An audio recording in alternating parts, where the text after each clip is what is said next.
Hey, Rob, it's William here. I'm sure you know me. Yeah. Redbeard. So I heard that you aren't necessarily the same guy in this department anymore to talk to. Is that true? Yeah, so I've actually switched roles here within the department. So I still can be. It may not be as official. That'd be the only thing. It depends on what it is or whatever. So, Okay. yeah. Well, hey, I've just been following that seat wall area to the east of Safeway, and going through the city council emails was a little shocked, a little surprised to see that that seat wall amendment got, I guess, pushed through and accepted. And I guess the kind of the real what I'm wondering now is who approved it? What kind of reasons did they use to approve it for? Who had asked them to approve it? And then, and I think that probably the main question is kind of like, is there any sort of delay process, like a petition process, that possibly the other half of the public can put in to say, hey, do we really want to remove that bench so fast? Is this basically the best way that we want to be addressing our homeless population? Yeah. So I believe it went through the minor amendment process, and that goes through zoning.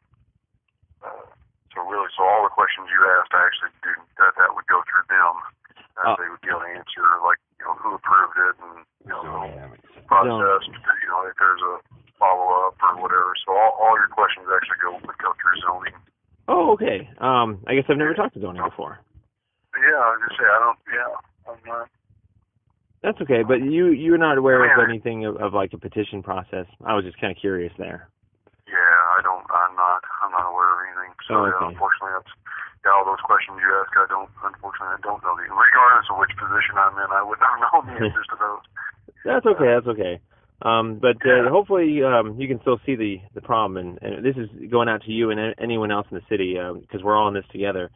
Sure. I feel like there's a good way and a bad way to deal with the bad problems of transientness and whatnot. And the thing I'm concerned about most is, while most people may opt to remove a bench like that as an easy solution, if I feel like there's the rest of the population's rights that get infringed that may want that bench to stay there. And so kind of a better, easier example I always use is parks. They may people might be okay with the parks being closed because it's easier to get that meth head, as they say, or the graffiti guy. But I don't think that the majority of the population should be able to vote to give up their right to use a park at night and then give up everybody else's right to use a park at night, which they could be using illegally, just to make it easier to get the bad guys in the park. And so I feel like if we remove this bench, they're just going to go somewhere else, and someone else is going to call that area, and just kind of an inappropriate way to gentrify the city. So. Yeah, exactly. But and that's like you said, it doesn't mean maybe still keep a bench or keep some form of a bench over there. It's actually a really good spot in town. The Safeway's there, the 7-Eleven's there. That's why I'm fine for it, because I like sitting there too. So. That's But just build flowers. Say that a bench couldn't go back in there. The city couldn't put a bench back in there. Like I said, it's city right-of-way area, so. Yeah, so maybe we should put in our own amendment and get that approved. A counter amendment. So I'll have to maybe pick up a copy of theirs and see what it looks like. Yeah, you can do that. So if you're, same building, zoning is located in the same building. Yeah. If you want to stop by and visit with somebody. Yeah, absolutely. So just go up to the front counter there, where you probably stopped in before, but that's by where all the girls and guys are. There used to be guys, I think it's all girls now. Absolutely. There's the front counter.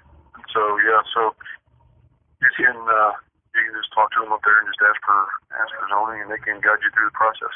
Yeah, absolutely. Yep. Yeah, I've never understood the whole process of amendments to change things out. So I understand the reasons behind it. I'm hoping there's a little bit more of a democracy in there is what I'm working for. So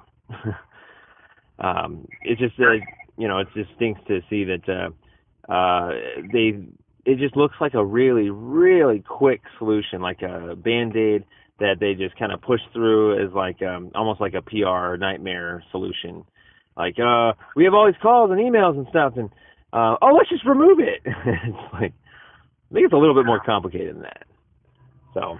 Yeah, that's what I say. I don't know the reasoning behind it. It'd be interesting to find out. I'm sure you should be able to get that information. Yeah, absolutely.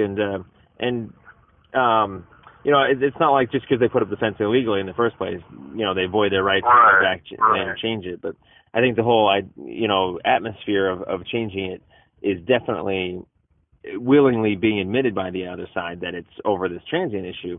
And that's my math is that's why I think we shouldn't remove it, is because we're using it, the excuse of homelessness is the reason to move it. So yeah. I feel like there's got to be some bigger solutions in there somewhere that could be where everyone's rights are intact. So I'm pretty excited. It's at least starting a conversation. So yeah, I agree. But I appreciate all the help that you guys have offered on your side. I'll admit I didn't think I needed to bring as many people in as I thought for my unlawful conduct trial, the park curfew, Jefferson Park. So that one, real quick, is kind of an interesting one. I lost the trial, but I'm sentencing is coming up here where I'm due to be potentially banned from that park for a year. And so being banned from the sidewalk for a year because the boundaries went through the Parks Department to the Giddings, to the county, to the jury, to the judge. He kind of, I actually went back to the Parks Department and found out that they don't even offer that map anymore, and it was a service-related oriented map. And so I don't even know where to start to reverse this false conviction, but everybody on one side seems to think that's a sidewalk, and then Giddings is the only one that thinks it's a park. And his one map is now has been retracted as the official map. So it's very exciting, but very kind of confusing and rough because it sure would be a bad thing for the city to convict me of being on a sidewalk. I feel like that's probably more of a bad mark for you guys than it is for me. Yeah. So, and it just for me it just kind of makes me sad because I see people walking on that sidewalk at night after hours, and I feel kind of too nervous to do it myself. So there's some due process that needs to be had here. So we're working on it, but we do appreciate all the help you guys have always had to offer here. So we'll try and keep it professional, keep it clean, and go from here. So sounds good. Thank you much, Rob. We'll talk to you later. Yep. Bye-bye. Thanks, William. Yep. Bye.